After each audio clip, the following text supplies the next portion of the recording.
ನಾನು ಕೂಡ ಮಧ್ಯಾಹ್ನ ಇಲ್ಲೇ ರಾಗಿ ಅಂಬಳಿ ಕುಡಿದು ಗಟಗಳು ರೊಟ್ಟಿ ತಿನ್ಕೊಂಡು ನಾನು ಈ ಜಾಗದಿಂದ ಮಧ್ಯಾಹ್ನ ಬೇರೆ ಕಡೆ ಹೊರಟೆ. ದಾರಿ ಉದ್ದಕ್ಕೂ ಸಹ ಜಿಲ್ಲಾಧಿಕಾರಿಗಳ ಜೊತೆ ಸುಮಾರು ಅರ್ಧ ಮುಕ್ಕಾಲು ಗಂಟೆ ಅವ್ರ ಜೊತೆನೂ ಕೂಡ ಚರ್ಚೆ ಮಾಡಿದ್ದೇನೆ. ಬೆಳಗಾವಿ ಜಿಲ್ಲಾಧಿಕಾರಿಗಳ ಜೊತೆ ಜಿಲ್ಲಾಧಿಕಾರಿಗಳಿಗೆ ಎಚ್ಚರಿಕೆಯನ್ನ ನೀಡುವಂತ ಕೆಲಸ ಮಾಡಿದ್ದೇನೆ. ಇವತ್ತು ರೈತರನ್ನ ಬಹಳ ಹಗುರವಾಗಿ ತೆಗೆದುಕೊಂಡಿದ್ದಾರೆ ರಾಜ್ಯ ಸರ್ಕಾರ. ಯಾವುದೇ ಕಾರಣಕ್ಕೂ ಈ ನಾಡಿಗೆ ತುತ್ತು ಅನ್ನವನ್ನ ಕೊಡ್ತಕ್ಕಂಥ ರೈತ ಕಬ್ಬು ಬೆಳೆಗಾರರನ್ನ ಬಹಳ ಹಗುರವಾಗಿ ತೆಗೆದುಕೊಳ್ಬೇಡಿ. ರೈತರನ್ನ ಹಗುರವಾಗಿ ತೆಗೆದುಕೊಳ್ಳಬೇಡಿ. ರೈತರನ್ನ ಎದುರಾಕೊಂಡ್ರೆ ಸರ್ಕಾರಕ್ಕೆ ಉಳಿಗಾಲ ಇಲ್ಲ, ಸರ್ಕಾರಕ್ಕೆ ಉಳಿಗಾಲ ಇಲ್ಲ. ಹಾಗಾಗಿ ನಿಮ್ಮ ಮುಖ್ಯಮಂತ್ರಿಗಳಿಗೆ ಮಾತನಾಡಿ, ಸಂಬಂಧಪಟ್ಟಂತ ಸಚಿವರಿಗೆ ಮಾತಾಡಿ, ಉಸ್ತುವಾರಿ ಸಚಿವರಿಗೆ ಮಾತನಾಡಿ. ಇವತ್ತು ಗುಲ್ಲಾಪುರದ ವತಿಯನ್ನು ರೈತರು ಕಬ್ಬು ಬೆಳೆಗಾರರು ಪ್ರತಿಭಟನೆ ಮಾಡ್ತಾ ಇದ್ದಾರೆ.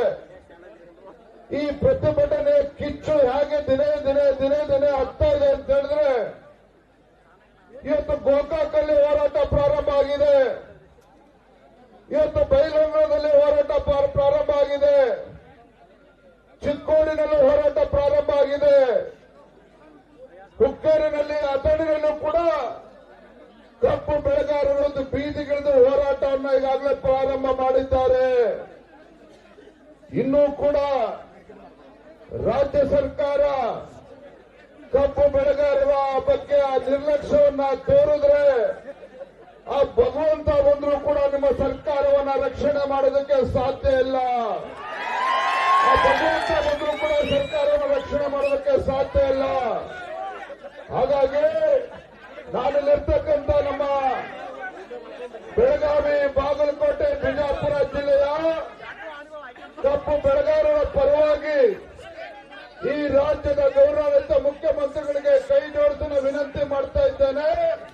ಕಬ್ಬು ಬೆಳೆಗಾರರ ನಿರ್ಲಕ್ಷ್ಯವನ್ನ ಮಾಡಬೇಡಿ. ಇವತ್ತೇನು ಸಮಾಧಾನದಿಂದ